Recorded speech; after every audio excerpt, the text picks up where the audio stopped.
1 अरब से भी ज्यादा लोग, हजारों अलग अलग संस्कृतियां और न जाने कितनी उम्मीदें। इतने बड़े देश को चलाया कैसे जाता है, सोचकर देखिए। ये कितना बड़ा सवाल है। आखिर वो कौन सी गोंद है जो भारत जैसे विशाल और विविध देश को एक साथ जोड़कर रखती है?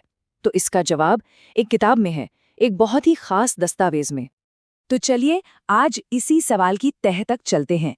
आखिर वो कौन सी रूल बुक है जो सरकार को ताकत देती है, नागरिकों की हिफाजत करती है और एक राष्ट्र के तौर पर हम सबके सपनों को एक दिशा देती है? चलिए शुरू करते हैं। तो सबसे पहले बिल्कुल बुनियादी बात, ये संविधान, ये कॉन्स्टिट्यूशन होता क्या है? सीधे शब्दों में कहें तो ये नियमों का एक सेट है। इसे किसी भी देश के लिए एक तरह की इंस्ट्रक्शन मैनुअल समझिए। ये बताता है कि सरकार कैसे बनेगी, उसकी शक्तियां क्या होंगी और सबसे ज़रूरी बात, ये देश और उसके नागरिकों के बीच का रिश्ता तय करता है। ये देश का सबसे बड़ा कानून है।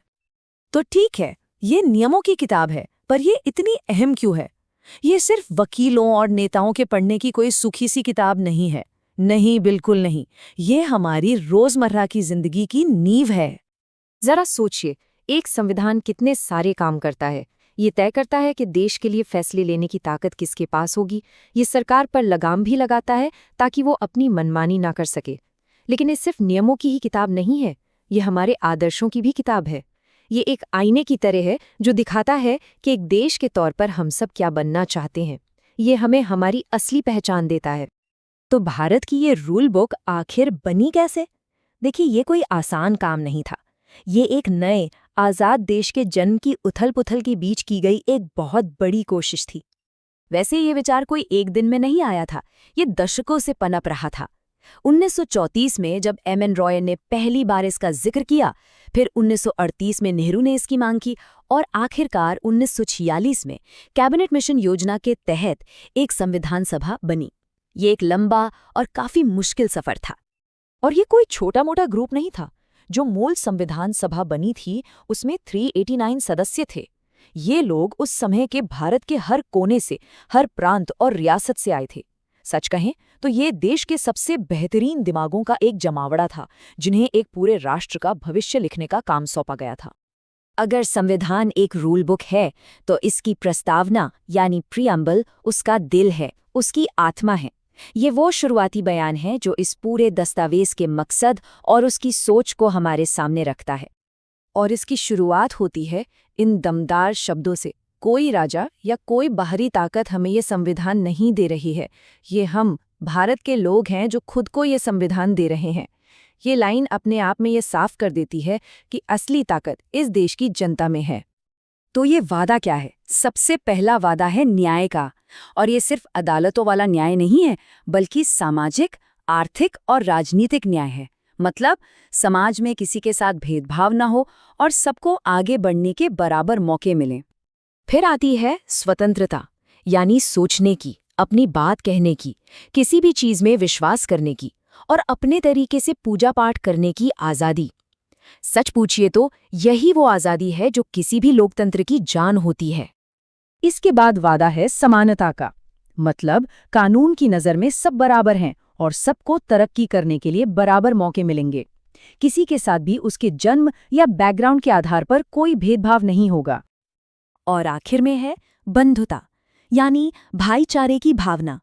ये मानना कि हम सब एक हैं और हर एक इंसान की इज्जत करते हुए देश की एकता को बनाए रखना है। तो प्रस्तावना के इन ऊंचे आदर्शों से आगे बढ़ते हुए अब जरा ये देखते हैं कि संविधान असल में काम कैसे करता है। ये देश को चलाने की मशीनरी को कैसे सेटअप करता है। अब ये समझना बहुत जरूरी है। संविधान हमें कुछ अधिकार देता है और सरकार को कुछ लक्ष्य। इनमें एक बड़ा फर्क है। मौलिक अधिकार हमारी ढाल की तरह हैं। ये वो गारंटी हैं जिन्हें हम अदालत में जाकर भी लागू करवा सकते हैं, जैसे बोलने की आज़ादी। दूसरी तरफ है निदेशक सिद्धांत, जो सरकार के लिए एक नैतिक कंपास की तरह हैं। ये वो लक्ष्य हैं जिन्हें हासिल करने की सरकार से उम्मीद की जाती है। तो एक पक्की गारंटी है और दूसरा एक बड़ा सपना। तो ये सब काम करने के लिए सरकार चलती कैसे है? इसके 3 मजबूत स्तंभ हैं। पहला, विधायिका, यानी हमारी संसद, जिसका काम है कानून बनाना। दूसरा, कार्यपालिका, यानी सरकार, जिसका काम है उन कानूनों को लागू करना। और तीसरा न्यायपालिका, यानी हमारी अदालतें, जो इन कानूनों का मतलब समझाती हैं और इंसाफ करती हैं। ताकत का ये बंटवारा पक्का करता है कि कोई भी एक हिस्सा जरूरत से ज्यादा ताकतवर न बन जाए। और हाँ, यहाँ एक बहुत जरूरी बात समझनी होगी। भारत का संविधान कोई पत्थर की लकीर नहीं है। नहीं, ये एक जिंदा, सांस लेता हुआ दस्तावेज है, जिसे समय के साथ बदलने और खुद को ढालने के लिए ही बनाया गया है। जरा ये नंबर देखिए, 100 से भी ज्यादा बार। 1949 में इसे अपनाने के बाद से हमारे संविधान में 100 से ज्यादा बार बदलाव यानी संशोधन किए जा चुके हैं। ये इस बात का सबसे बड़ा सबूत है कि ये कितना लचीला है। इसने समाज की बदलती जरूरतों को समझा है, जैसे 2002 में शिक्षा के अधिकार को एक मौलिक अधिकार बना दिया गया। ये दिखाता है कि ये दस्तावेज वक्त के साथ खुद को ढालना जानता है। तो आखिर में एक सवाल के साथ छोड़ जाते हैं।